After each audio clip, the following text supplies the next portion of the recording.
Hello everyone, welcome back to target for IQ. मेरा नाम है वैभव।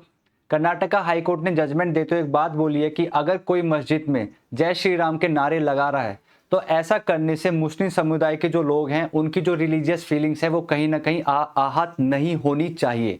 यानी ऐसा करने से आप किसी तरीके से किसी और व्यक्ति के नाम पर आपराधिक मुकदमा नहीं दायर कर सकते। अब आज जानते हैं कि कर्नाटका हाई कोर्ट ने ऐसा किस केस में कहा और ऐसा क्या सरकमस्टांसेस, क्या परिस्थिति हुई कि ये केस अपना हाई कोर्ट तक पहुंचा। केस का नाम है Tirthan Kumar versus state of Karnataka. आइए फैक्ट्स जान लेते हैं केस का कि केस में हुआ क्या था। At the night of 24th September 2023, some unknown persons entered the mosque and shouted the slogan Jai Shri Ram and said to have threatened that they will not leave the community and thereafter ran away from the spot। यहाँ पे क्या हुआ कि 23 सितंबर की रात को मस्जिद में कुछ 2 या 3 लोग मस्जिद में घुसे और वहां पे मस्जिद में घुसने के बाद उन्होंने जय श्री राम के नारे लगाना शुरू कर दिया। जब वहां पे मुस्लिम समुदाय के लोगों ने उनसे मना किया कि आप ऐसा मत करिए तो उन्होंने इनकार कर दिया कि नहीं, हम तो ऐसा करेंगे, और वो अपनी जो जय श्री राम के नारे थे उसको लगाते रहे। बाद में वो जय श्री राम के नारे लगाने के बाद मस्जिद से भाग गए। Subsequently, a complaint was filed against unknown persons on 25th September 2023, alleging that the persons who were trying to create communal rift between the Hindus and Muslims of the area under the jurisdiction of Kadaba police station, while conducting investigation, the police apprehended the petitioner। अब हुआ क्या, 25 सितंबर 2023 को उन व्यक्तियों के विरुद्ध एक complaint दायर हो गई और साथ ही साथ कंप्लेंट में यह कहा गया कि वो व्यक्ति जो जय श्री राम के नारे लगा रहे थे वो कहीं ना कहीं मुस्लिम और हिंदुओं के बीच में जो भाईचारा था उस एरिया में, वो उनके बीच में कहीं ना कहीं दरार का एक काम करना चाह रहे थे। जब इन्वेस्टिगेशन कराई गई तो जिन व्यक्तियों ने जय श्री राम के नारे लगाए थे पुलिस ने उनको गिरफ्तार कर लिया। Police had filed the chargesheet under IPC, और जब इन्वेस्टिगेशन कंप्लीट हो गई तो पुलिस ने अपनी चार्जशीट फाइल करी और चार्जशीट में किन किन धाराओं के अंदर ये केस इनिशिएट हुआ।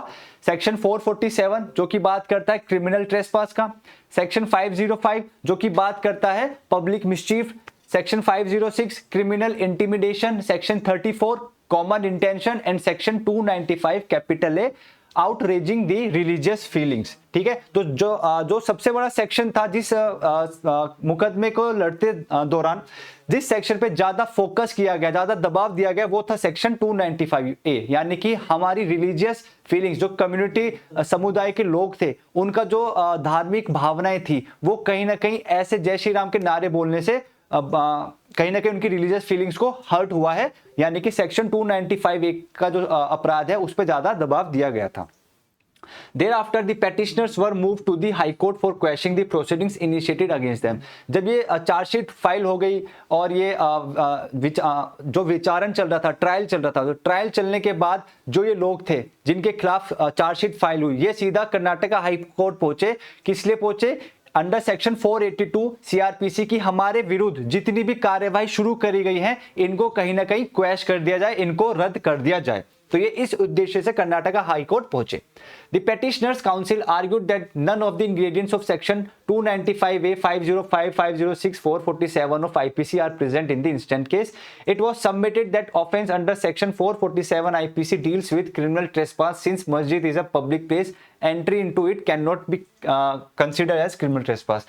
यहाँ पे जिन व्यक्तियों के विरुद्ध चार्जशीट फाइल करी उनके बिहाफ पे जो वकील साहब अपना केस लड़ रहे थे उन्होंने बोला है कि इस केस में ये जो पूरी कार्यवाही हुई है इस केस में कोई भी एसेंशियल जो तत्व थे, जो भी इंग्रेडिएंट्स थे, जो भी जरूरी चीजें थी सेक्शन 295A, 505, 506 वो इस केस में पूरे नहीं हो रहे और मेरे क्लाइंट को जबरदस्ती फंसाया जा रहा है। साथ ही साथ उन वकील साहब ने एक चीज और बोली कि क्रिमिनल ट्रेसपास की जो धाराएं लगी हैं कि मस्जिद में आप क्रिमिनल ट्रेसपास का आपने अपराध किया है, तो वकील साहब ने बोला कि जो मस्जिद है वो एक पब्लिक प्लेस है और पब्लिक प्लेस में आप क्रिमिनल ट्रेसपास का जो अपराध है वो कमिट कर ही नहीं सकते। अब इसके बाद जो कोर्ट्स की ऑब्जर्वेशन थी, आइए जानते हैं कि कोर्ट ने क्या ऑब्जर्व करा।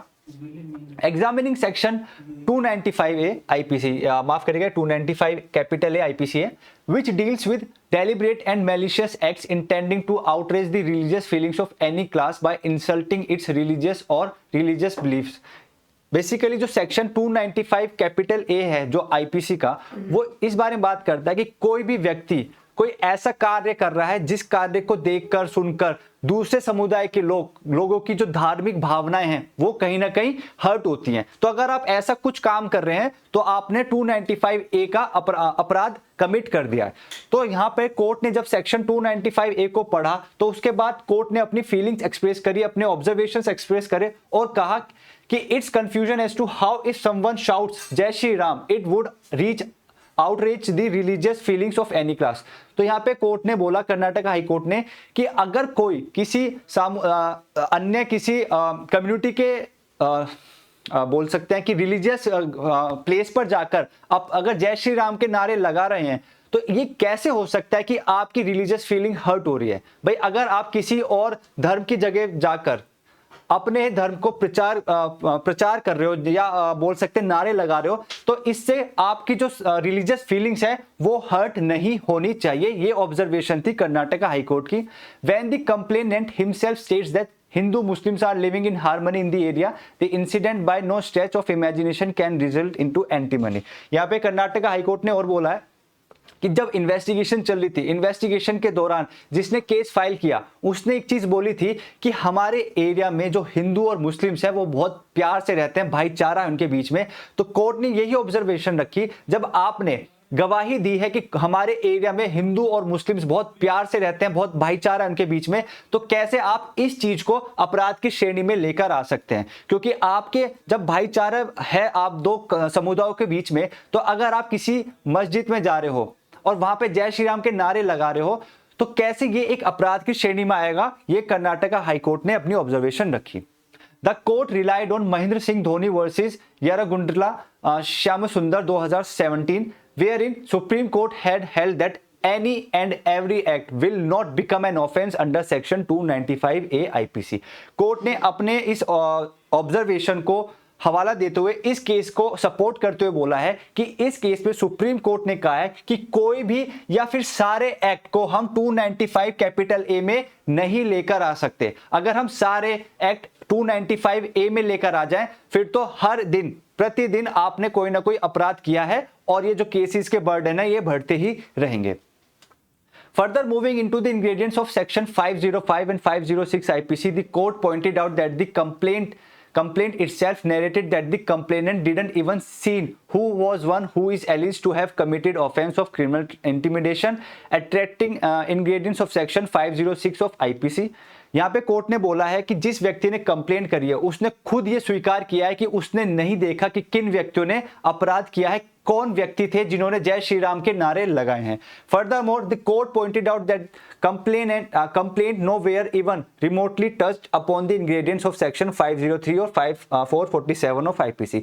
फिर high court Karnataka high court ने बोला है कि 503 और 447 ऑफ आईपीसी के जितने भी इंग्रेडिएंट्स थे वो किसी तरीके से पूरे नहीं हो रहे, कोई भी अपराध की श्रेणी में नहीं आ रहा।